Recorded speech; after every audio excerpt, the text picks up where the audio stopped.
So we often put a passcode on devices so that our kids can't get in there and start, rearranging the furniture, so to speak, and deleting buttons, making new paths, breaking links, all of that kind of stuff. So I want to show you, in case they figure out the passcode, which some of them often do, just by trial and error or by watching a adult adjust it themselves. I want to show you how to change it, and then also how to back it up to what it looked like before they started getting creative with their editing. So first step, I am currently in TD Snap Express page set, but this is the same process for any page set within TD Snap. They all work the same way. Go up to your gear with the pencil, which will probably have a passcode on it that the child has figured out. I turned mine off just for ease of access right now, but you would typically need to enter your passcode to get into edit mode. All right, so we are next going to go to System here. And let's just say our passcode is on.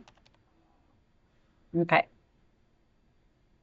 When the passcode is on, please be mindful. The only one that I typically leave on is for edit mode. I don't want any of these other functions to be gone. I want all of those to be available.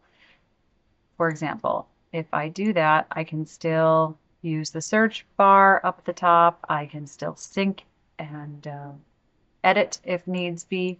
So here I can use the search bar. This is a really useful tool if I want to find a particular button. Let's look up pair, for example. If I go and search, it will highlight the path to teach the child how, and the adult for that matter, how to get there. So I don't want to make that go away. So I always make sure that search is there. Dashboard, you can disable this. I often hide all of these buttons to make it easier. Home, I want to be able to get home. Sometimes you get to a page that you created or a link that's broken and you can't get back to the home page. So I always leave this top menu bar on. I've never had an issue with kids messing around with it, but you can turn that off. That is just the reason for why I set this up the way that I do. So right now my passcode is on just for edit mode. I don't want them to be able to get into these menus.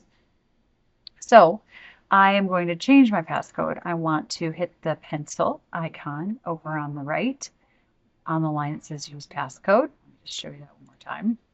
So here I'm on the line that says use passcode. It's turned on. I hit the pencil.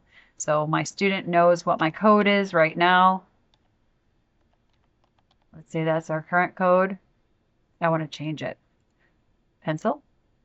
Let's make it, I never recommend that you make it 1111 or 2222. They run through those pretty quickly, but let's just, for the sake of demonstration, we reset our passcode.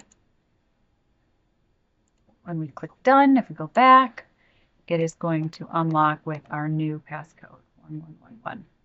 Another thing that you may want to do if they have gotten in here and played around with some of the pages, you can go up to your sync menu, which is the cloud up in the upper right hand corner, and you need to click down here where it says saved versions. So every time you sync, it will create a save point, and you have to kind of be aware of when is the last time you synced it. Make sure that they weren't the one to sync their own changes, which can be pretty funny.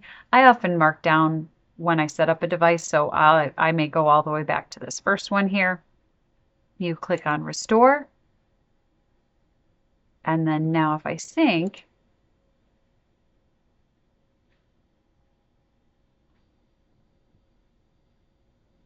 sometimes it takes a bit depending on how busy the server is. Sync is completed, so now if any changes were made, it would be back to the original page set. So I wouldn't have to worry about any of the changes that that child made. So that is how you can change your passcode and go back and pull a saved version of the page set out of your saved versions. Hope that helps.